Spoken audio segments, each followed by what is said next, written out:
Dans le premier module, on a regardé ensemble tout ce qui tournait autour du thème de l'image de Dieu et on en a vu quelques aspects. On a essayé d'en fournir une définition pour le moins exhaustive, notamment dans la relation qui unit d'une part Dieu à l'humanité, mais également l'humanité entre elle à son prochain et comment collectivement l'humanité va refléter l'image de Dieu de par cette diversité de personnes qui se rassemblent dans une unité globale et qui reflète la diversité de personnes de la Trinité elle-même.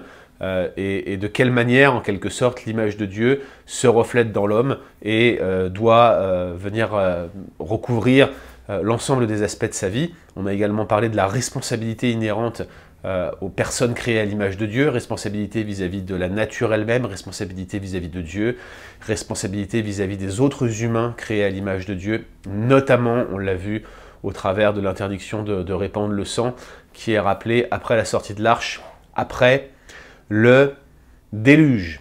Dans cette session, maintenant, j'aimerais que nous parlions de l'objectif de l'humanité créée à l'image de Dieu, l'objectif à la fois primordial qui, je dirais, a été établi dès la création, dès les premières lignes des Écritures, mais qui se maintient encore aujourd'hui, non seulement pour l'ensemble de l'humanité, mais plus spécifiquement pour ceux qui constituent la nouvelle création, c'est-à-dire les chrétiens, nés de nouveau, ceux qui appartiennent à Christ, ceux qui sont régénérés, créés, recréés à nouveau selon l'image de Christ. Et l'idée clé de ce chapitre, c'est que les êtres humains, et notamment ce qu'il y a de bon en eux, c'est le reflet de leur raison d'être en tant que créature faite à l'image de Dieu. Ce qui se dégage de bon d'un être humain fait à l'image de Dieu, c'est le reflet primordial de ce reflet de l'image de Dieu en l'humanité dès le commencement.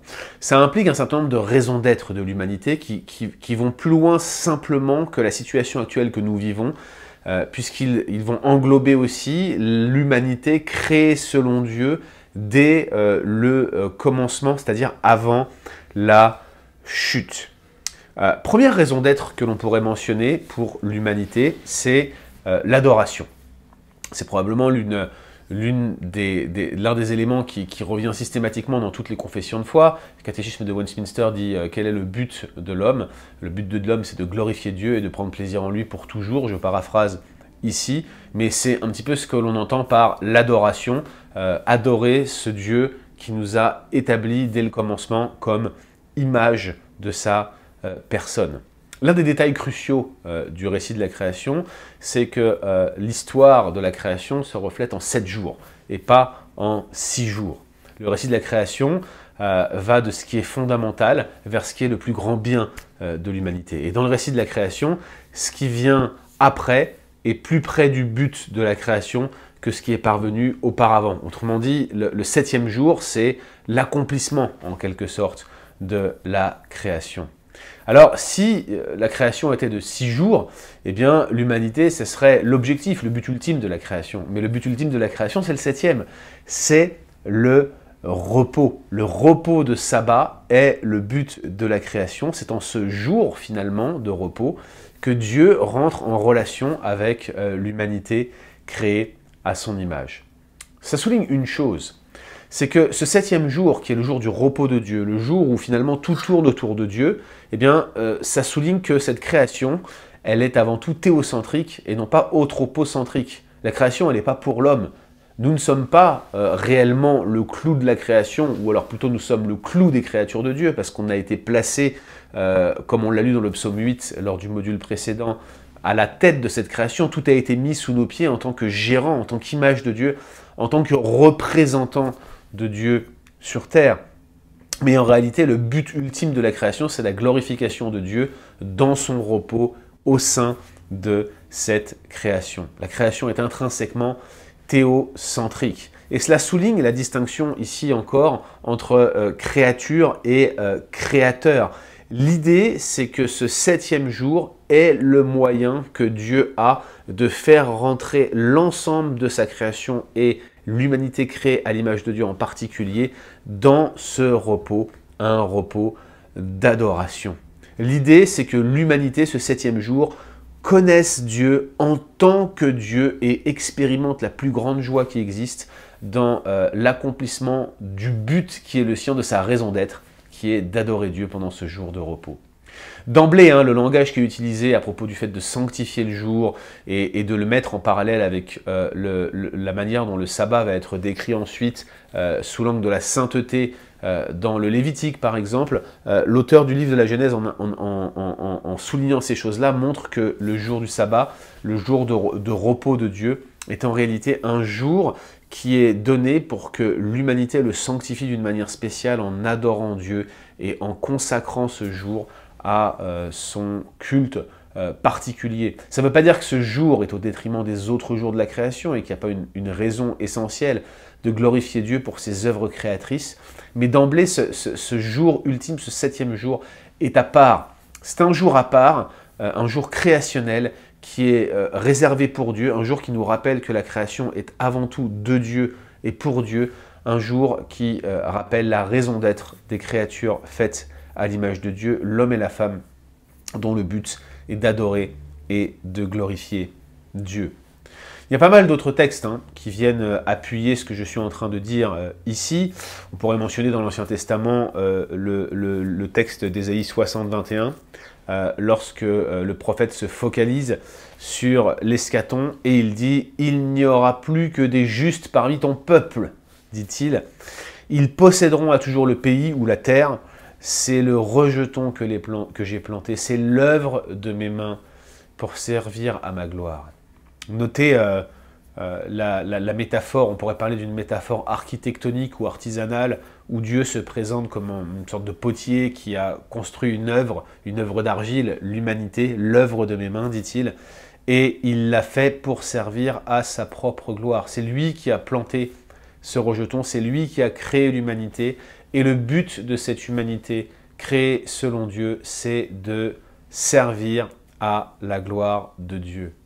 Probablement ce texte est évoqué de manière distante dans le chapitre 11 de l'Épître aux Romains, Romains chapitre 11, verset 36. C'est de lui, par lui et pour lui que sont toutes choses. À lui, à Dieu, la gloire dans tous les siècles. Amen. Ce genre de doxologie semble être le but de l'humanité dans l'esprit de Paul et l'enracinement créationnel de cette réalité que l'homme est appelé à adorer Dieu, que c'est sa plus grande raison d'être, semble là encore s'enraciner à la fois dans la création, mais dans les réutilisations des textes créationnels ultérieurs, notamment dans la littérature prophétique. Et l'exemple typique, c'est celui qu'on vient de donner dans le livre d'Ésaïe, chapitre 60, verset 21. Et puis dans l'Apocalypse, quelle que soit votre interprétation de l'Apocalypse, on voit que l'humanité rachetée glorifie Dieu. Apocalypse chapitre 4, verset 11, « Tu es digne, crie cette humanité, tu es digne, notre Seigneur, notre Dieu, de recevoir la gloire, l'honneur et la puissance, car tu as créé toutes choses. C'est par ta volonté qu'elles existent et qu'elles ont été créées. » Donc la création souligne l'idée que cette distinction entre créature et créateur amène naturellement la création tout entière à glorifier Dieu, en particulier ceux qui ont été placés comme gérants, représentants de Dieu dans cette création, l'humanité créée à l'image de Dieu. Cette humanité est appelée à glorifier Dieu, à chanter les louanges de sa gloire, à manifester sa grandeur.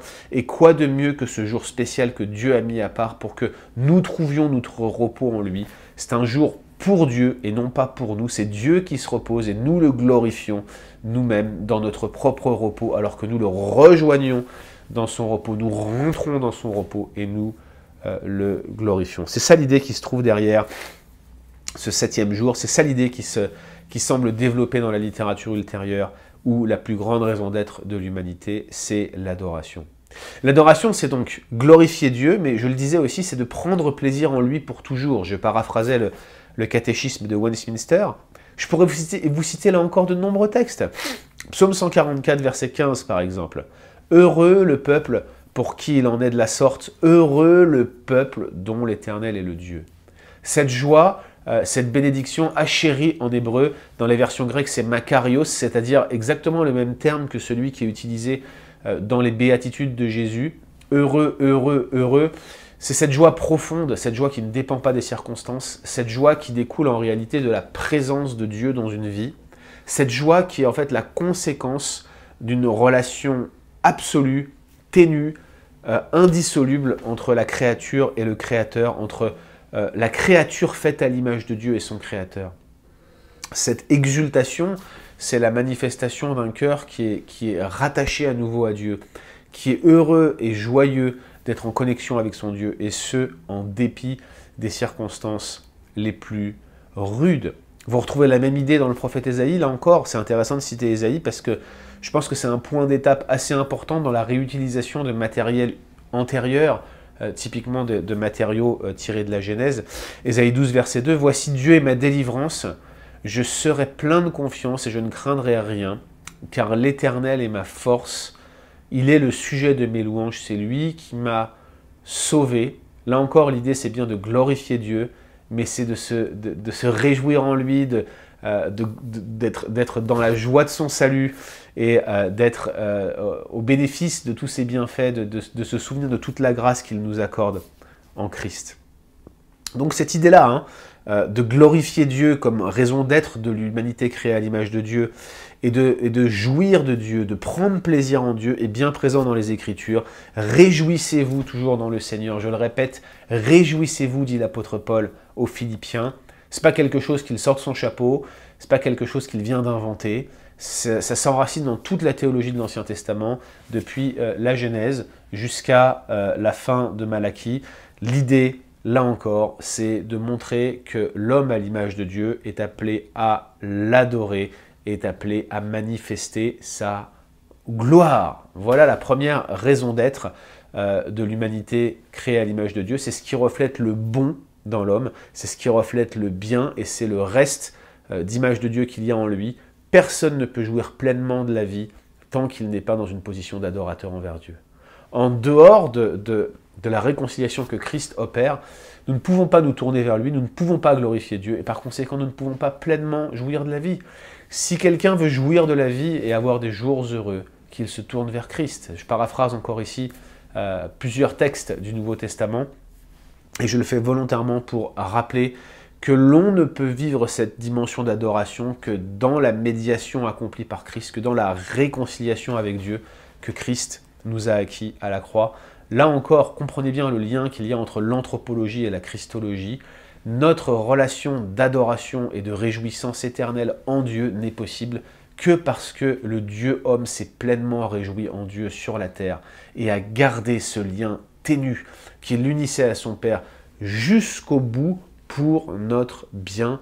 Le seul abandon qu'il ait expérimenté, c'était celui que nous aurions dû connaître. Et il l'a fait pour nous, pour que nous puissions adorer Dieu, pour que nous puissions prendre plaisir en lui.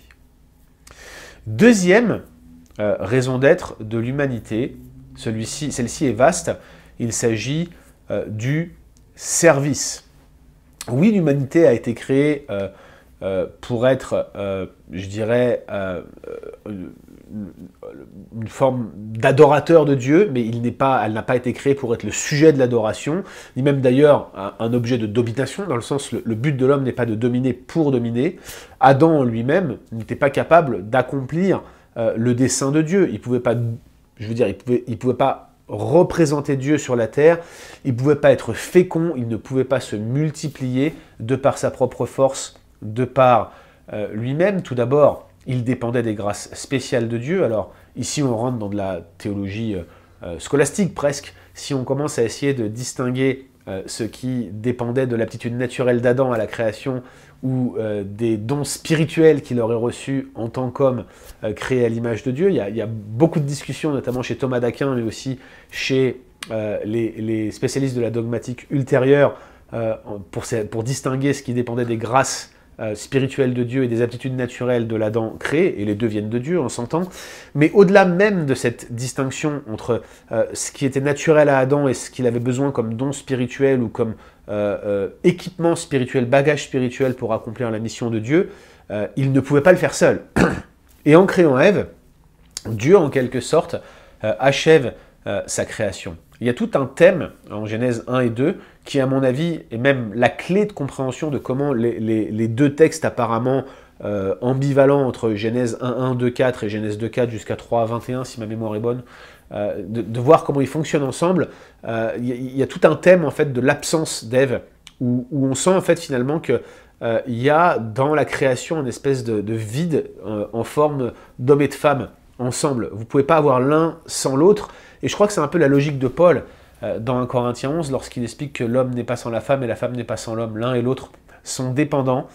Dieu les a bien créés tous les deux, et Ève, en quelque sorte, vient rendre la création de l'homme complète, et je pense que c'est le thème central de Genèse 2. C'est comme si Genèse 1, en fait, nous décrivait la séquence des événements de la création, sous la forme de ces 7 jours, et puis Genèse 2 donne un effet loupe sur le jardin, et plus spécifiquement sur la manière dont l'humanité mâle-femelle existe pour rendre la création complète, en quelque sorte. La relation entre Adam et Ève, cette relation qui résulte de cette création, c'est une relation de direction, de soumission, avec la responsabilité de diriger qui incombe, certes, à l'homme, mais qui est insuffisante en elle-même, et une responsabilité d'être une aide, un vis-à-vis pour Adam qui incombe à la femme, mais qui est insuffisante en elle-même. Adam et Ève, ensemble, ne se suffisent pas à eux-mêmes, il leur faut quelque chose de plus, et ce quelque chose de plus, c'est Dieu lui-même qui les équipe pour le service. Donc il y a un service mutuel, il y a une complémentarité qui est établie dès le début de la création entre Adam et Ève.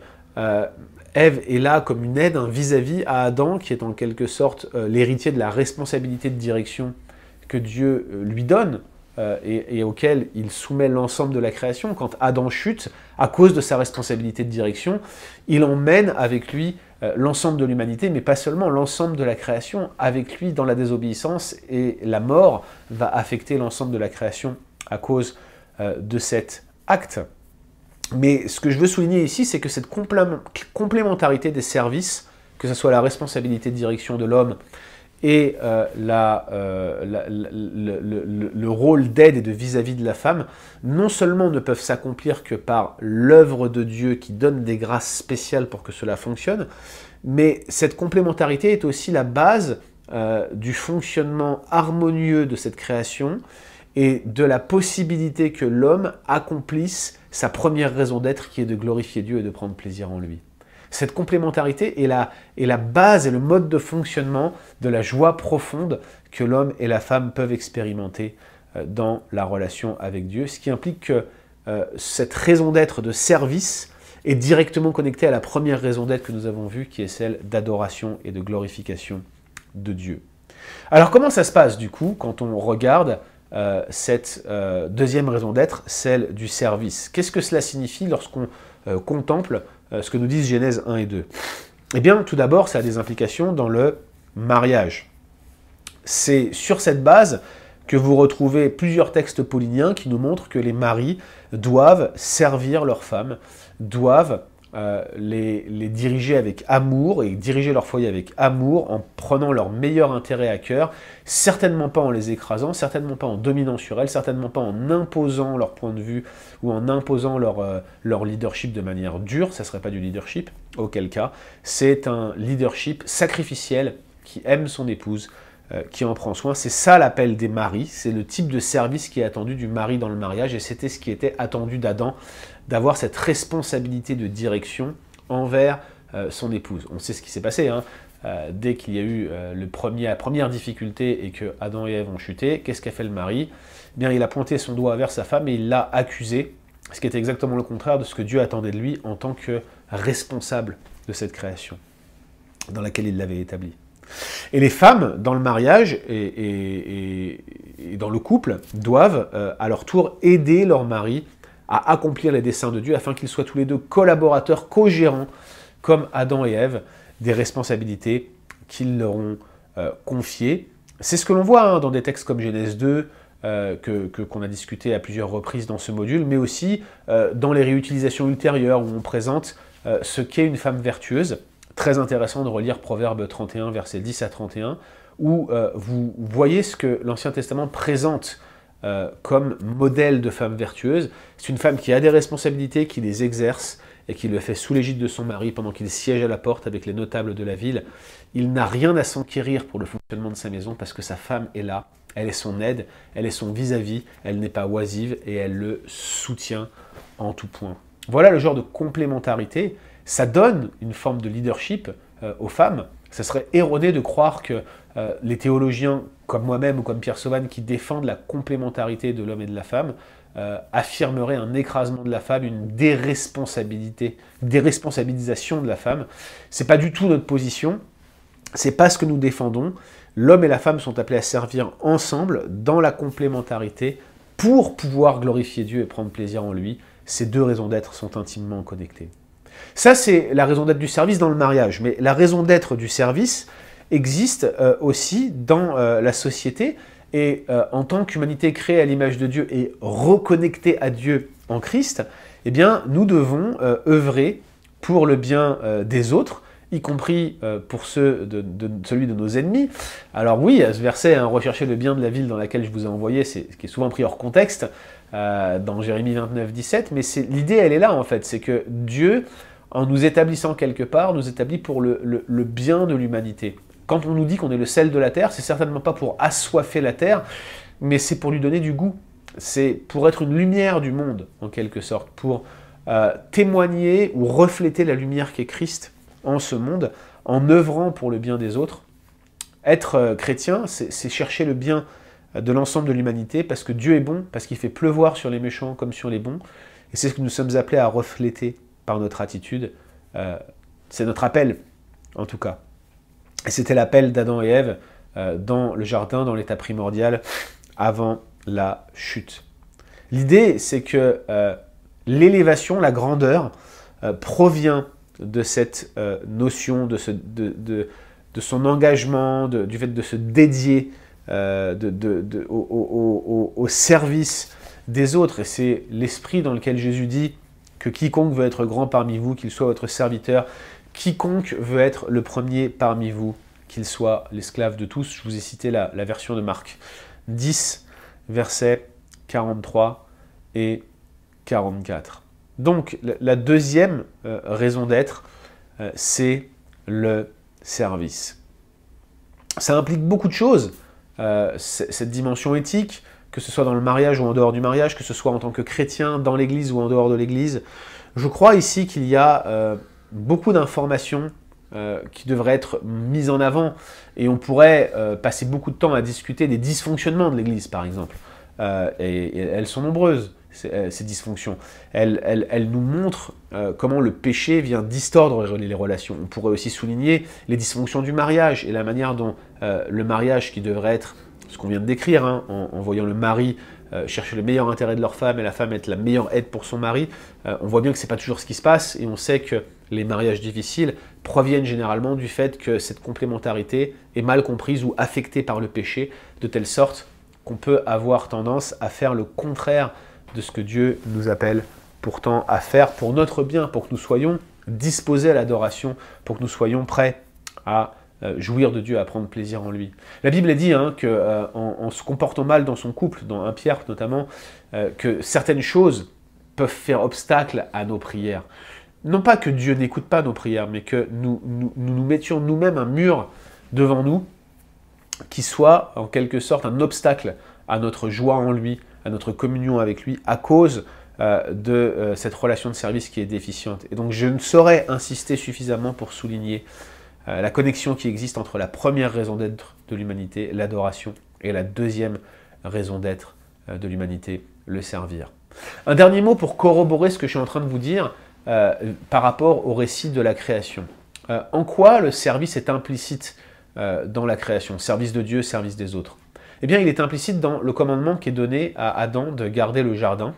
Il lui est demandé de garder et de travailler dans le jardin. Shamar, Avad, deux racines hébraïques qui sont premièrement intimement connectées à l'idée d'être actif et de préserver le jardin. Sachez que c'est un thème agraire qui revient, mais ce sont en plus des mots qui ont une dimension cultuelle, qui sont réutilisés à plusieurs reprises dans le service du tabernacle, et qui sont probablement utilisés avec ce double sens-là dans Genèse 1 et 2, plutôt dans Genèse 2 d'ailleurs, même exclusivement dans Genèse 2, excusez-moi, justement dans le but de souligner que le service attendu dans le jardin de la part de l'homme et de la femme, c'est un service qui est spirituel.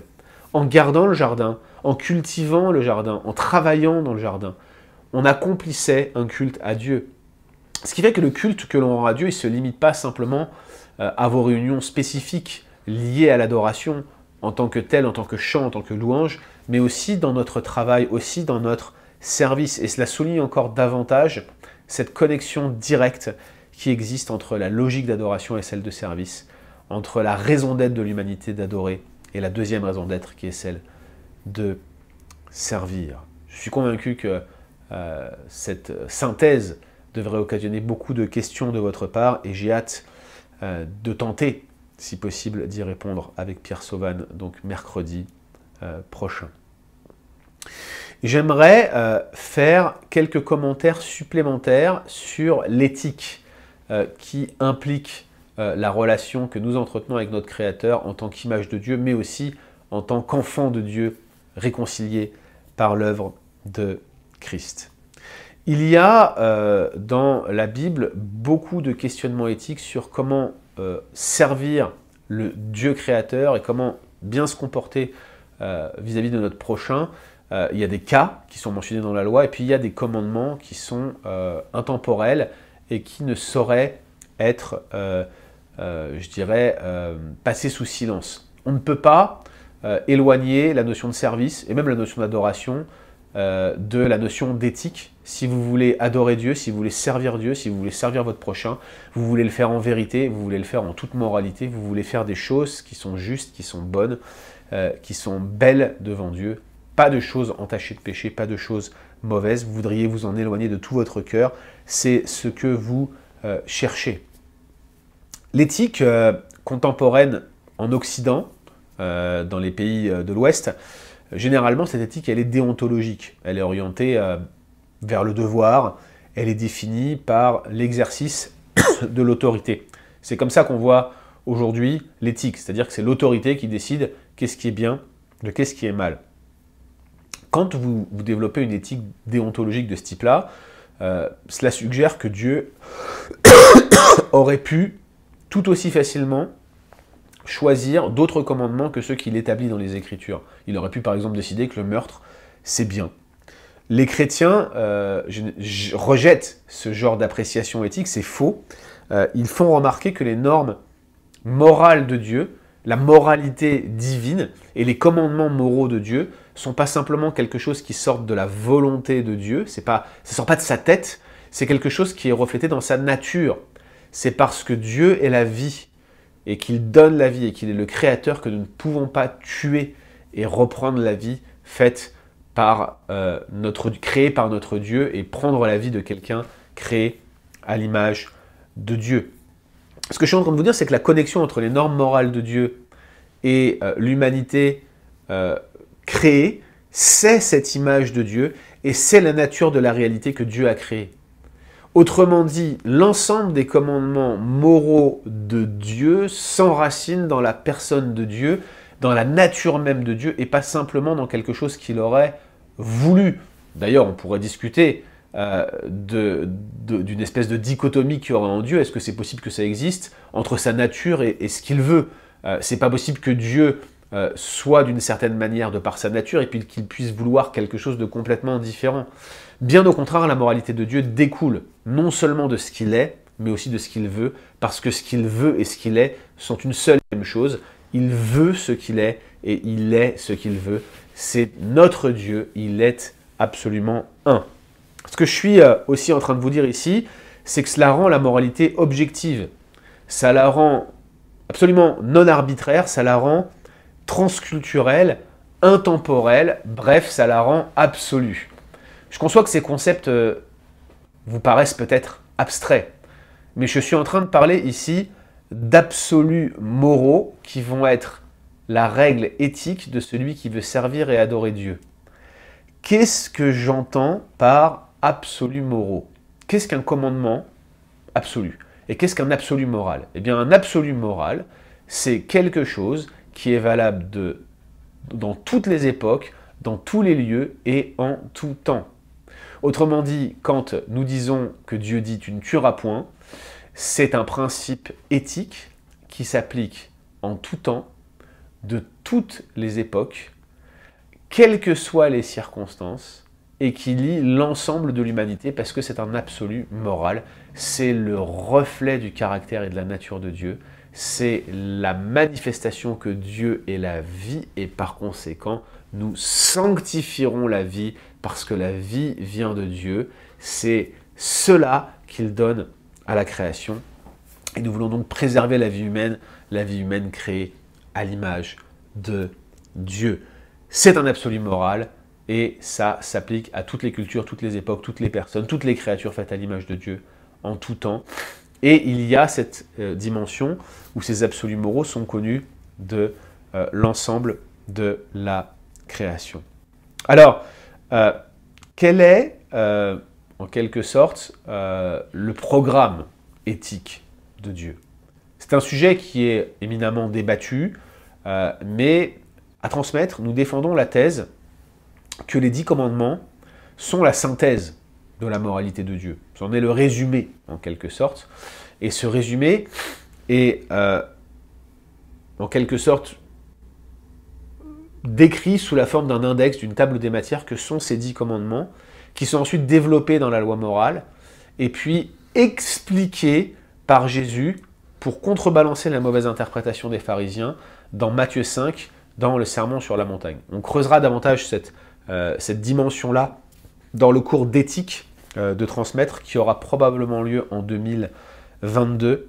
Ce que je veux dire ici, c'est que lorsque vous regardez les 10 commandements dans Exode 20 ou dans Deutéronome 5, vous avez le sommaire du programme éthique de Dieu. Vous avez le sommaire de sa moralité telle qu'il veut que nous l'appliquions dans notre service et dans notre adoration pour pouvoir le refléter, lui, notre maître, et que nous le fassions en tant qu'image de Dieu.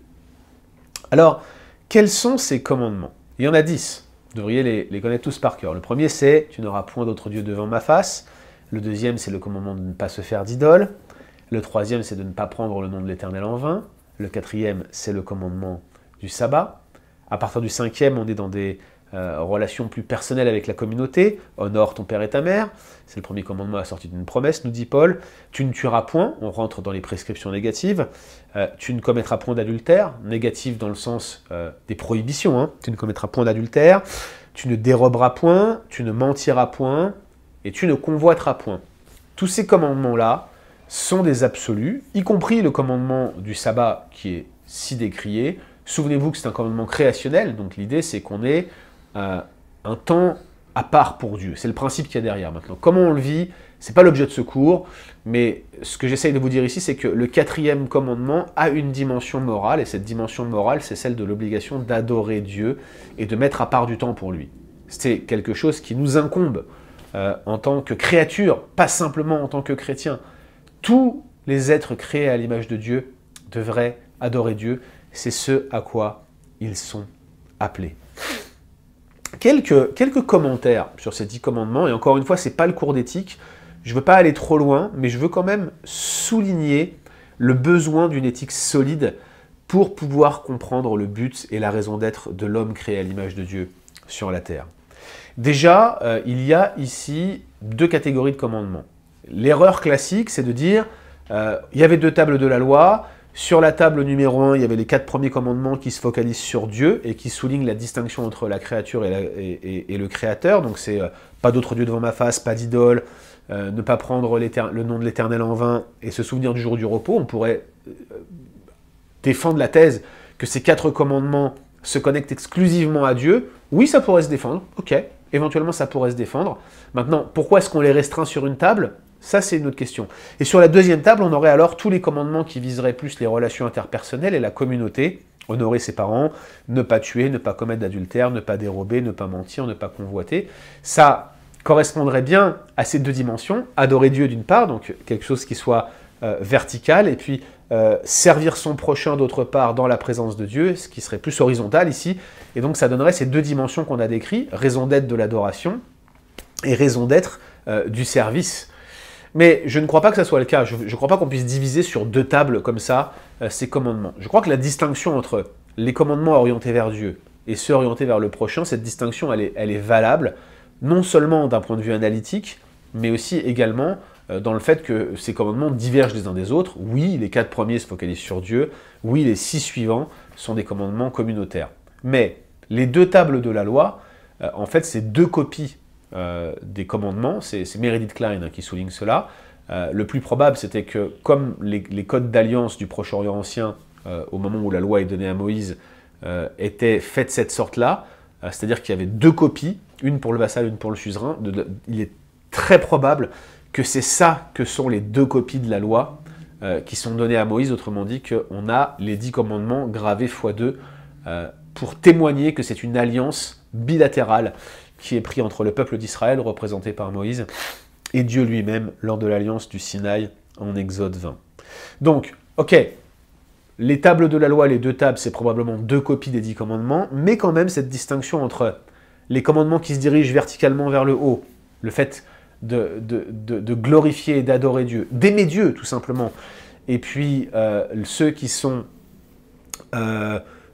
plus horizontaux, c'est-à-dire les commandements qui se focalisent sur la communauté, les 6 suivants, et qui décrivent la notion de service, la raison d'être de service, on retrouve bien ces 2 raisons d'être qui sont reflétées dans la moralité telle qu'exprimée dans les 10 commandements. Aime l'Éternel, autrement dit commandement 1 à 4, aime ton prochain, commandement 5 à 10. Or, que dit Jésus lorsqu'on lui demande de résumer la loi? Il donne 2 commandements. Tu aimeras le Seigneur ton Dieu de tout ton cœur, de toute ton âme et de toute ta pensée, Deutéronome 6, et tu aimeras ton prochain comme toi-même, Lévitique 19, 18. Là encore, on a le sentiment que ces 2 articles de la loi ne font que résumer les 10 commandements qui sont le sommaire de la moralité de Dieu. Et finalement, la moralité de Dieu, ce sont toutes ces prescriptions morales qui sont reflétées par ces commandements. J'aimerais souligner également que l'hébreu, dans l'original, appuie cette distinction que je suis en train de faire. Il y a plusieurs raisons, mais j'aimerais vous en donner un en particulier. Il y a 2 manières d'exprimer la négation en hébreu. C'est un peu technique ici, ce que je vous explique là, mais en français, par exemple, lorsque vous voulez utiliser la négation, vous avez une palette de termes ou de locutions ou d'articles qui vont être connectés au non ou à ne ou à pas, vous voyez, ne pas. Typiquement, c'est comme ça que vous exprimez la négation. En hébreu, vous avez 2 prépositions ou 2 articles qui peuvent être utilisés pour exprimer la négation. Vous avez une interdiction longue, exprimée par la particule lo, et vous avez une interdiction temporelle, circonstancielle, limitée dans le temps, exprimée par la particule al.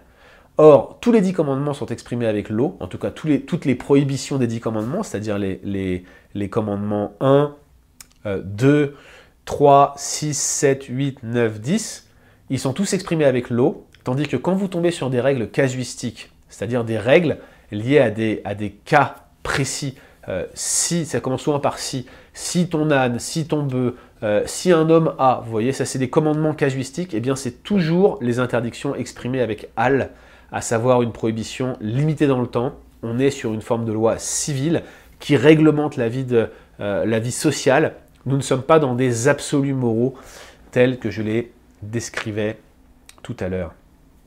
Donc l'éthique contemporaine est probablement déontologique, voire utilitariste, mais l'éthique biblique est enracinée dans la nature de Dieu. Nous croyons que les 10 commandements reflètent la moralité de Dieu, et on a un distinguo entre des commandements qui se focalisent sur Dieu, pour l'adoration, pour prendre plaisir en lui, et nous avons également une autre catégorie de commandements qui sont ceux qui consistent à aimer notre prochain, des commandements communautaires. C'est comme ça que Jésus les résume. Tu aimeras le Seigneur ton Dieu de tout ton cœur, de toute ton âme et de toute ta pensée, et tu aimeras ton prochain comme toi-même. Donc les 4 premiers commandements manifestent la distinction entre le Créateur et la créature. Les 6 suivants montrent ce mandat de dominer par l'amour et je dirais, d'être un bon gérant de cette création. Alors, ici encore, ce que j'essaye de mettre en avant, c'est que vous ne pouvez pas distinguer l'amour pour Dieu de l'amour du prochain. Vous ne pouvez pas distinguer l'adoration du service. Vous ne pouvez pas distinguer le fait de prendre plaisir en Dieu et de travailler pour lui. Ces choses-là vont forcément ensemble et ne peuvent être réellement, je dirais, détachées l'une de l'autre. Ce dont nous avons besoin, c'est d'avoir une saine théologie de qui est Dieu pour comprendre, premièrement, comment l'adorer, deuxièmement, comment le glorifier, troisièmement, comment prendre plaisir en lui, quatrièmement, comment le servir, en le servant lui, mais aussi en servant les autres êtres humains créés à l'image de Dieu. Toutes ces choses-là vont ensemble, vous ne pouvez pas faire l'un sans l'autre. Vous ne pouvez pas faire un service social en négligeant la dimension verticale d'adoration de Dieu directement. Vous ne pouvez pas séparer par exemple la relation de prière ou les temps ascétiques que vous mettez, que vous utilisez, j'utilise le mot ascétisme à dessein, vous allez comprendre pourquoi, mais les temps de jeûne par exemple, ou les temps de prière, ou les temps où vous renoncez à vous-même dans votre relation avec Dieu, vous ne pouvez pas séparer ça de votre vie communautaire. L'une des grandes erreurs des premiers siècles, ça a été de vouloir s'isoler, comme des moines ou comme des ascètes, pour servir Dieu en ignorant la communauté qui nous entourait.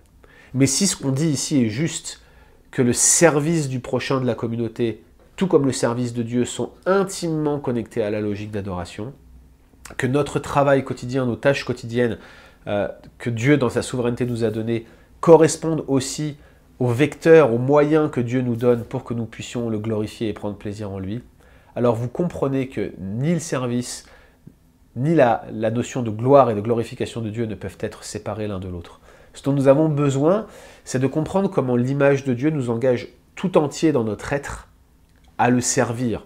L'image de Dieu, elle est holistique. Autrement dit, elle englobe l'ensemble de l'être humain. Elle ne se limite pas à sa moralité, elle ne se limite pas à son service, elle ne se limite pas non plus à sa capacité de l'adorer. C'est toutes ces choses-là ensemble et bien plus. C'est ce qui nous connecte à Dieu, qui nous rend semblables à Dieu de par l'acte créateur de Dieu, et c'est ce qui nous amène, en tant que première raison d'être, à le glorifier et à l'adorer, et en tant que deuxième raison d'être, à le servir et à servir notre prochain. C'est notre appel, en tant qu'être humain, à l'image de Dieu, et c'est ce que ce module nous rappelle. Dans quelques instants, nous allons regarder comment la chute a un petit peu mélangé tout cela et rendu nécessaire une rédemption, la rédemption de Christ, que Pierre Sauvan vous présentera dans les sections 2 et 3, notamment dans la section 3 de ce cours où il parlera de son œuvre. A tout de suite!